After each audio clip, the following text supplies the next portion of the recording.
Makanya perlu reinterpretasi terhadap teks-teks agama itu. Saya cantumkan pada halaman ketiga respon dari tokoh sentral ini. Ia memang sangat sulit sekali untuk mampu berpikir secara transparan dan transandental ketika otak kita masih belum pernah melangkah jauh, hanya berputar sekitar perut kita. Jadi artinya kalau otak kita masih belum jauh dari perut, nggak bakal bisa mikir. Artinya orang yang perutnya lapar tidak mungkin akan bisa berpikir cerdas.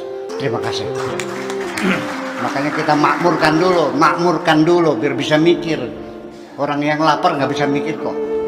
Betul nggak? Oke, terima kasih gitu.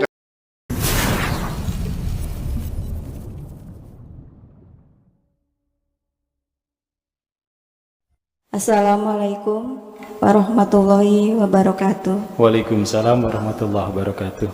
Saya Nani Wahyuni, asalnya dari blok Masjid Tulungagung, Kertasmaya, Indramayu. Begini Bu ya, tadi sangat puisi, bacaan puisinya begitu sangat menyentuh ya. Apalagi ini mengenai tentang kesetaraan yang kita dapati, yang terjadi di masyarakat sekitar. Memang kadang ada ketimpangan, segala sesuatu itu dibebankan kepada wanita, perempuan, begitu.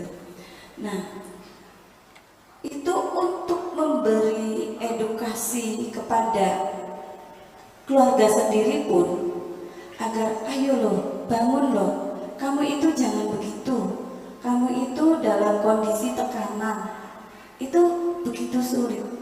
Kadang ketika kita menyampaikan, itu pun justru mendapat tekanan dari lingkungan. Itu untuk menghadapi hal-hal demikian itu kira-kira solusinya bagaimana ya Bu ya?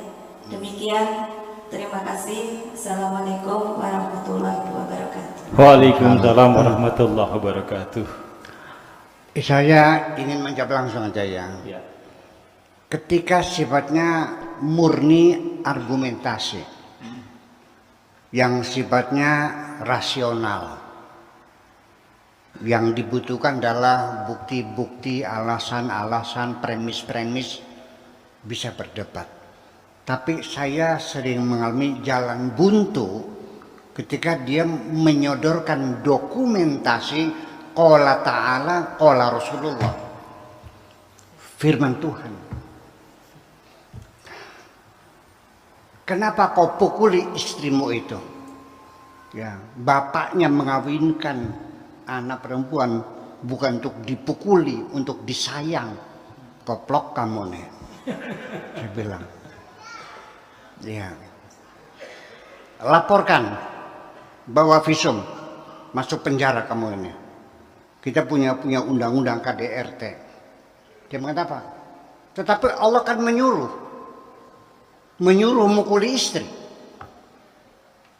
Bisa baca suratnya. Wallati takhafuna nusuzahunna fa'iduhunna wahjuruhunna fil madaji wadribuhunna. Ya, istrimu yang membangkang itu nasihati. Enggak nurut pisah ranjang, enggak nurut pukul. Itu perintah Tuhan. Mau apa salah begitu? Nanti saya dibilang murtad. Iya. Nah, ketika itu kita kembali, makanya perlu reinterpretasi terhadap teks-teks agama itu. Bahwa wadribuhunna itu bukan pukul fisik, pukul. Karena doroba itu maknanya sekitar saya catat itu makna doroba verb, ya, kata kerja doroba itu maknanya sekitar ada 36 makna. Salah satunya memukul. Ya, seperti dorobal qaumul khiyama. Orang-orang itu memasang tenda. Doroba memasang. Innallaha, yang kedua, innallaha la yastahyi an yadriba masalam. Yadriba memukul gitu ya, tidak, memberikan contoh. Al-idrab itu artinya mogok. Tadorub itu kontradiksi. Ad-darbul awal, ad-darbu tsani itu bab 1, bab 2. Udah nggak selesai nanti mananya ini. Dari mana kau memana wadribuhun itu dipukul? Kan bisa artinya uang nafkahnya dikurangi, dipres, ya kan gitu. Upaya kan begitu. Nah, bukan mesti dipukul begitu, gimana lagi? Dan itu semua umat Islam sepakat bahwa suami berhak memukul istri. Asal katanya jangan sampai luka. Jangan sampai berdarah-darah. Oke, sekarang ibu-ibu dipukul suami tidak berdarah. Muka mungkin nggak sakit, tapi hatimu sakit nggak? Bener gitu. Nah, ini kan persoalan.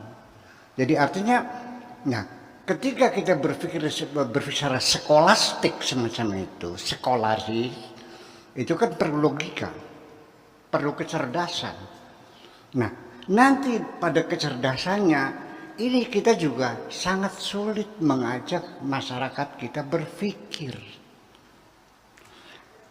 Saya cantumkan pada halaman ketiga, respon dari tokoh sentral ini. Ia memang sangat sulit sekali untuk mampu berpikir secara transparan dan transandental ketika otak kita masih belum pernah melangkah jauh, hanya berputar sekitar perut kita. Jadi artinya kalau otak kita masih belum jauh dari perut, nggak bakal bisa mikir. Artinya orang yang perutnya lapar tidak mungkin akan bisa berpikir cerdas. Terima kasih. Ya. Makanya kita makmurkan dulu biar bisa mikir. Orang yang lapar nggak bisa mikir kok. Betul nggak? Oke, makasih gitu aja. Iya, pemirsa, kalau perutnya lapar nggak bisa mikir, perutnya kenyang telat mikir nanti begitu. Kenyang tidur dulu, itu sekilas yang lapar berkaitan dengan telat mikir.